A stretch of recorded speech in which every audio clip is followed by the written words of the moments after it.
इस कार्यक्रम के पुण्यार्जक हैं नमिनाथ युवा मंडल शहडोल।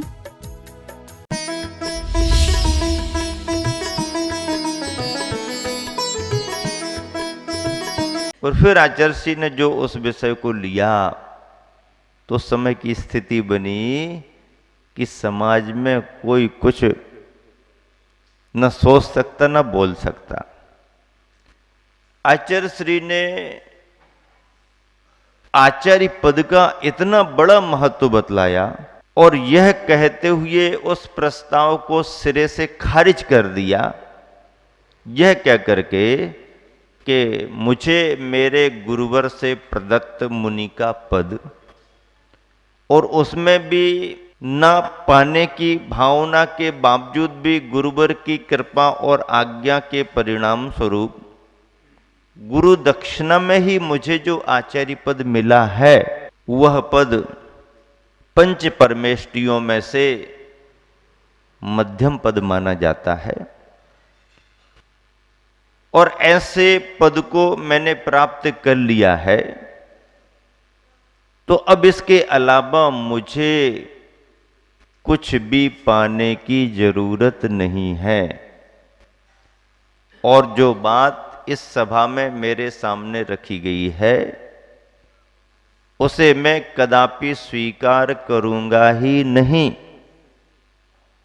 और ध्यान रखें सभी जन कि आगे से किसी इस प्रकार की कोई उपाधि मेरे सामने मेरे निमित्त से रखी ही ना जाए। और जिस लहजे में आचार्य श्री ने अपनी बात रखी और जिस अंतरंग के भावों को गुरुवर ने प्रकट किया, समाज में तो सन्नाटा छा गया। विद्वान भी सिर उठा करके देखने की हिम्मत नहीं कर रहे। आचार्य श्री ने जिस तरीके से उस पद के लिए नकार दिया और यह कहते हुए नकार दिया कि अरे भाई, मोक्ष मार्ग के पदों में आचार्य उपाध्याय और साधु के पद होते हैं, ये मोक्ष मार्ग में मिले हुए हैं और आचार्य जैसा दायित्व मुझे मेरे गुरु से मिला है। अब इसके अलावा मुझे और किसी पद को स्वीकार करने की जरूरत नहीं। फिर गुरुवर ने यह भी भाव प्रकट किया कि चारित्र चक्रवर्ती जैसा महान भाव, महान पद आचार्य शांति सागर जी महाराज जी के साथ जुड़ा हुआ है, तो फिर वह किसी और के साथ जोड़ने की जरूरत नहीं। और ही गरिमा बढ़ी। उस समय आचार्य श्री ने जो भी भाव प्रकट किया वह हर तरफ से विद्वानों पर डायरेक्ट प्रभाव डालने वाला रहा। इसलिए मैं बार बार कहता हूं कि जीवन में आज तक गुरुवर के साथ कोई उपाधि नहीं लगी। आप कहोगे कि पीछे ही तो लिखा हुआ है संत शिरोमणि, संत शिरोमणि लिखा हुआ है, तो ये संत शिरोमणि का संबोधन कहीं पर किसी समाज ने, किसी व्यक्ति ने, किसी सभा में, कहीं कुछ भी, यदि आपके पास कोई रिकॉर्ड हो, कहीं का कोई प्रूफ हो तो बताओ। ये कहीं किसी के द्वारा दिया हुआ या किसी के द्वारा दी हुई उपाधि नहीं है, ये तो जनमानस के अंतरंग से निकली हुई आवाज है। और आवाज कोई उपाधि नहीं होती है, आवाज तो उस व्यक्तित्व का अनुभव होता है। इसलिए ये आवाज कोई उपाधि नहीं है, ये जनमानस के अंतरंग का अनुभव है जो उन्हें बार बार संत शिरोमणि कहता है। पर संत शिरोमणि जैसी उपाधि भी कहीं किसी ने दी नहीं। आचार्य श्री के साथ आज भी इतने लंबे प्रवास में उनके पद के साथ कहीं कोई उपाधि जुड़ी नहीं। लोगों ने जोड़ी भी हैं, लोगों ने बोला भी है, लोगों ने लिखा भी है, तो वो सब उन तक ही सीमित है। गुरुवर के मन में ना आज तक कभी कोई भाव आया, ना कभी उन्होंने किसी तरह का किसी रूप में उल्लेख ही किया है। ऐसे गुरुवर की यात्रा वृत्तांतों में समाज के मध्य रहते हुए प्रभावना के क्षणों का अनुभव करते हुए गुरुवर त्यागी व्रतियों को भी यथा समय मार्गदर्शन देते रहे और चतुर्मास का योग इस वर्ष सिद्ध क्षेत्र नैनागिर जी का बना। नैनागिर जी का सुरम्य वातावरण, तीर्थंकर भगवान पारसनाथ भगवान की समोसरण स्थली, पंच ऋषि राजों की निर्वाण स्थली अपने आप में स्वाध्याय साधना में अनुकूलता प्रदान करती है। इस वर्ष स्वाध्याय में गुरुवर ने तत्वार्थ सूत्र की प्रमुख टीका सर्वार्थ सिद्धि प्रसंग का स्वाध्याय कराया और दोपहर को सामूहिक रूप से ज्ञानार्णव ग्रंथ का स्वाध्याय यानी उस पर प्रवचन आचार्य श्री के हुए। सभी ने बहुत अच्छा लाभ लिया। संघ में ब्रह्मचारियों की भी संख्या बढ़ती ही जा रही थी। उस समय उस चतुर्मास में एक विशेष उपलब्धि के रूप में यह बात रही कि 3 वृद्ध गृहस्थ ब्रह्मचारियों का आना हुआ और उन्हें व्रत देकर के आचार्य श्री ने समाधि संलेखना की तैयारी कराई, जिसमें पहले ब्रह्मचारी तो वही राजा राम जी वर्णी जिनको कैंसर का फोड़ा था। आचार्य श्री ने उन्हें नैनागिर में बुला लिया, कुछ उपाय बताए, कुछ आचार्य श्री ने प्रयोग बताए, ऊपरी उपचार कराए, खान पान का परिवर्तन कराया। अपने मार्गदर्शन में ही उन्हें नैनागिर में रहने का संकेत दिया। वह ब्रह्मचारी भी नैनागिर में रुकने को तैयार हुए। आचार्य श्री के मार्गदर्शन में एक तरह से संलेखना का क्रम आगे बढ़ रहा था। सबसे पहले आचार्य श्री ने 10 प्रतिमा के व्रत दिए।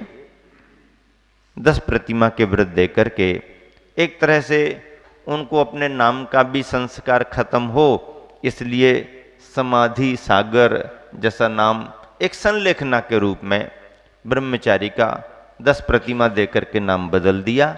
ऐसी व्यवस्था पुराने समय भी थी, आचार्य श्री ने उसका प्रयोग किया।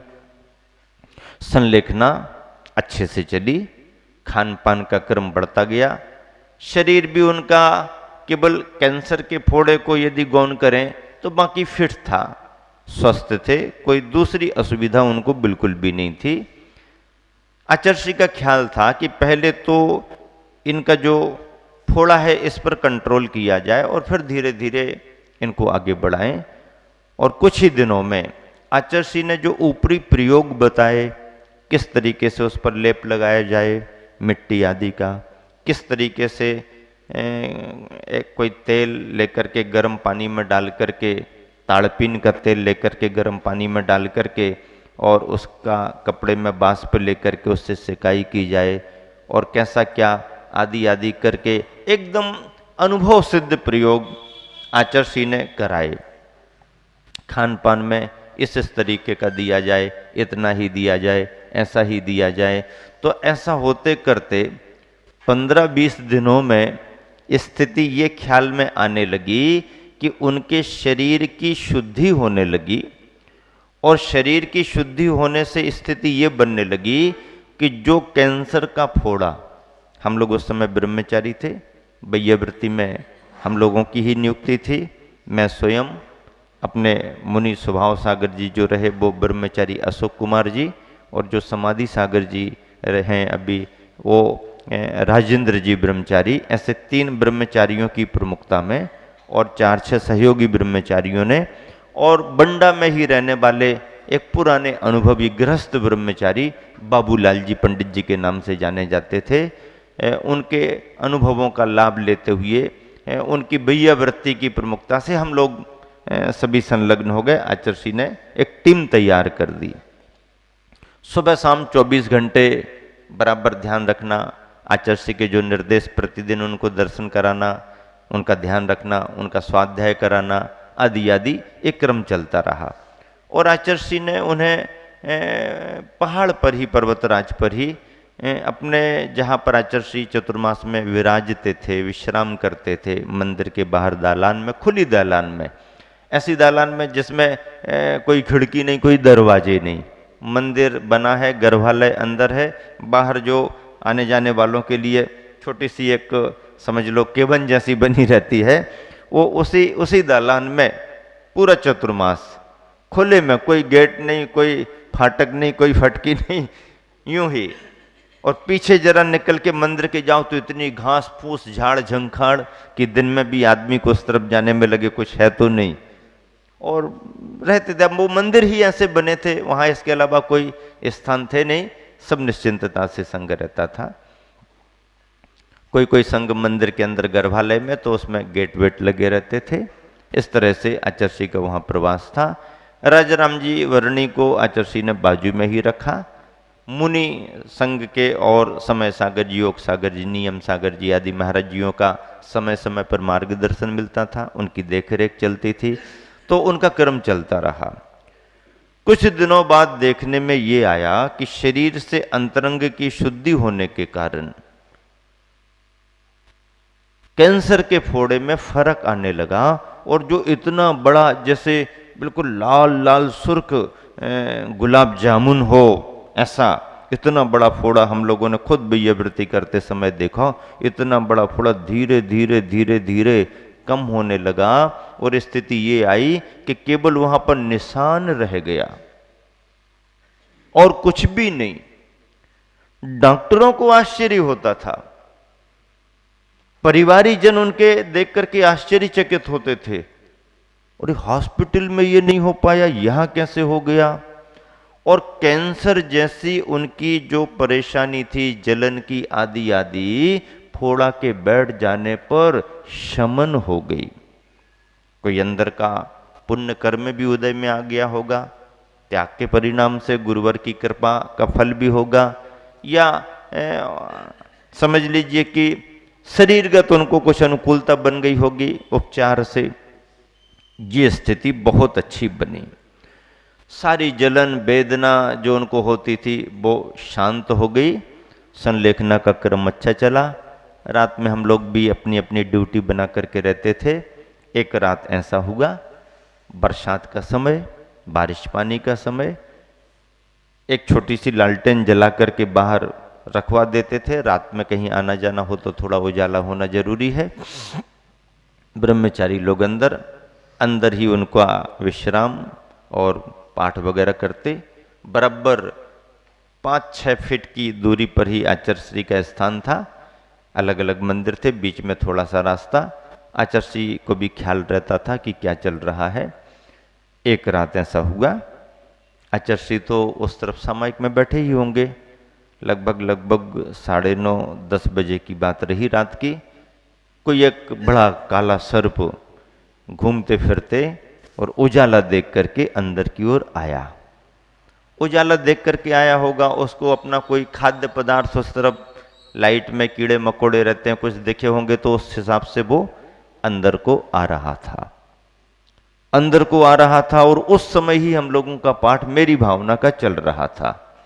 मेरी भावना ब्रह्मचारी जी को सुना रहे थे और पंक्ति भी लगभग यही कि लाखों वर्षों तक जीऊं या मृत्यु आज ही आ जाए। और जैसे ही उसको अंदर आते देखा तो 1-2 ब्रह्मचारी सांप सांप सांप और फटाफट उठ करके बाहर आ गए। आचार्य के भी ख्याल में आ गया, आवाज सुन करके उन्होंने भी झांक करके देख लिया। कोई बात नहीं, थोड़ा सा गेट लटका दिया। आवाज करने से सर्प थोड़ा धीरे धीरे करके अपने रास्ते, जो पीछे जंगली घास फूस का रास्ता, उसमें निकल गया। सभी ब्रह्मचारी शांत हो गए। ये समझ में आ गया आचार्य का भी ख्याल इस तरफ आ गया है। आचार्य वो सांप आया था, निकल गया। रात भी बीत गई। सुबह हुआ समय, सभी महाराज जी आए, आचार्य भक्ति हुई।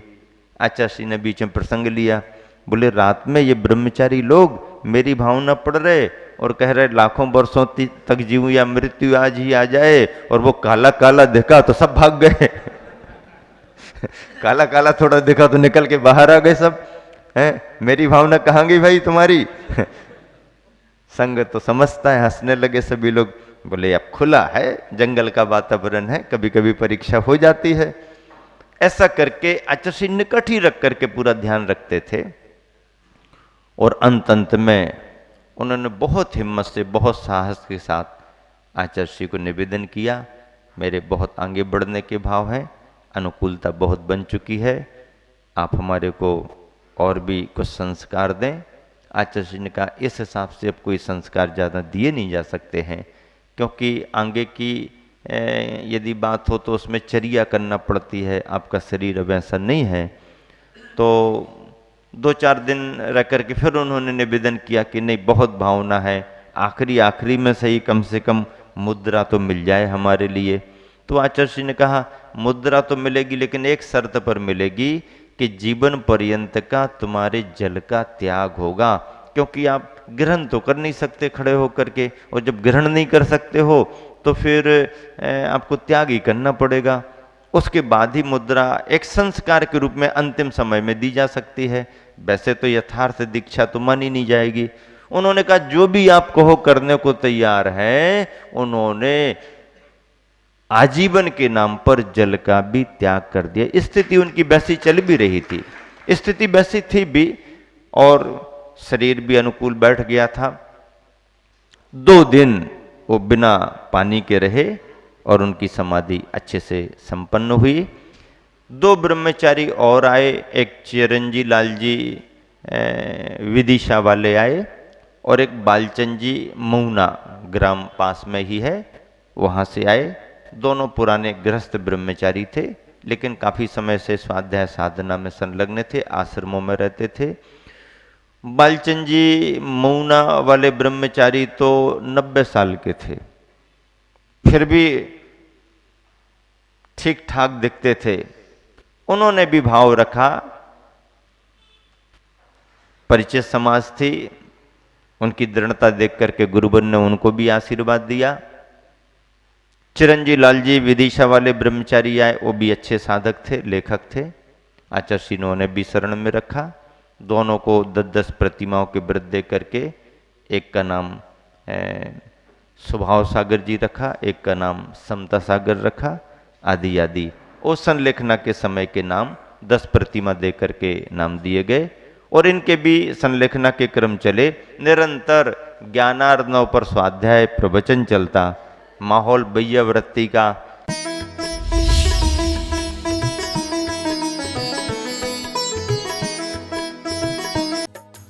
इस कार्यक्रम के पुण्यार्जक थे नमिनाथ युवा मंडल, शहडोल,